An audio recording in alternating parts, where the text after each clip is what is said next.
The year was 1980. Our town was quiet, almost boring, except for us. We were the risk takers, the ones who dared to be different. Mark, the tallest, always had a plan. Lisa, the brains, usually figured out a way to make it happen. And me, David. I was the hesitant one, always getting talked into things. One hot summer afternoon, we were hanging out in Mark's basement. Boredom hung in the air, thick and heavy. I dare you. Mark said suddenly, his eyes gleaming. I dare you to go into the sewers. Lisa's eyebrows shot up. The sewers? Why the sewers? Everyone in town knew about the sewers. They were old, rumored to be dangerous. Some even whispered about a creature lurking in the depths. Mark just grinned. Because nobody's ever done it before. He looked at me, his grin widening. Chicken David? We spent the next few days gathering supplies. Flashlights, rope, a first aid kit, just in case. Lisa drew a map of the sewer system, her brow furrowed in concentration. We argued about the best entrance to use, the safest route to take. The anticipation was killing us. The closer we got to the day, the more nervous I became. But I couldn't back out. Not now. Not with Mark and Lisa watching. On the eve of our adventure, we met at my house. My parents were out of town, leaving me home alone. It seemed like the perfect cover. Remember, we stick together, no matter what. Dusk settled over the town as we crept towards the old storm drain. The air was thick with the smell of damp earth and something else, something faintly metallic. My heart pounded in my chest. Mark lifted the heavy metal grate. The opening gaped before us, dark and forbidding. I could hear the scuttling of rats in the darkness below. Taking a deep breath, I followed Mark and Lisa into the unknown. The air inside the sewer was cold and damp. Water trickled down the grimy walls, covered in a slimy green moss. Our flashlights cut through the darkness, revealing a narrow passage that stretched ahead. We walked for what felt like hours, the silence broken only by the sound of our own breathing and the dripping water. The air grew heavier, fouler with each step.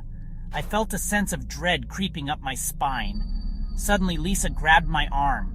Did you hear that? She whispered, her eyes wide with fear.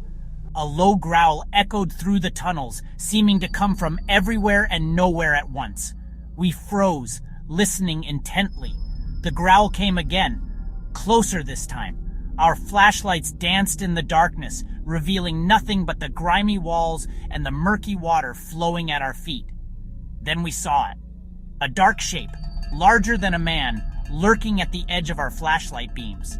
It moved slowly, deliberately, its eyes glowing red in the darkness. Terror froze me in my tracks. My heart pounded in my ears. The creature took a step closer, its growl sending shivers down my spine. I could smell its rancid breath, feel its hot, heavy gaze on me. It was then that I realized the creature wasn't alone. Behind it, in the darkness, I could make out more shapes, more glowing eyes. We were surrounded. Lisa screamed, a high-pitched sound that echoed through the tunnels. The creature lunged.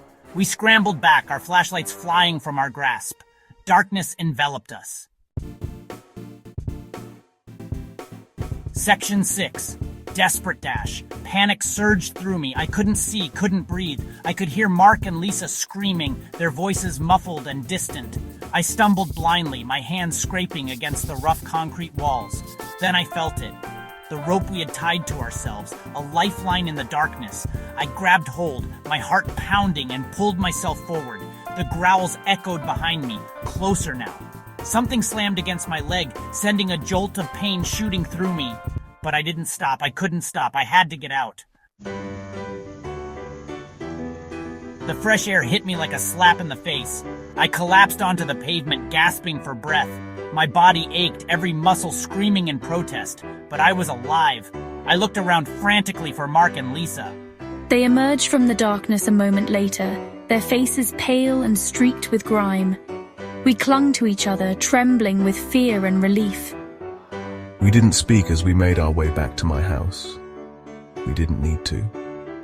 The terror we had experienced together was a bond stronger than words. The police didn't believe our story. They dismissed it as a childish prank, a figment of our imaginations, but we knew what we had seen. We knew what we had heard. The memory of that night haunted me. The darkness, the growls, the glowing red eyes.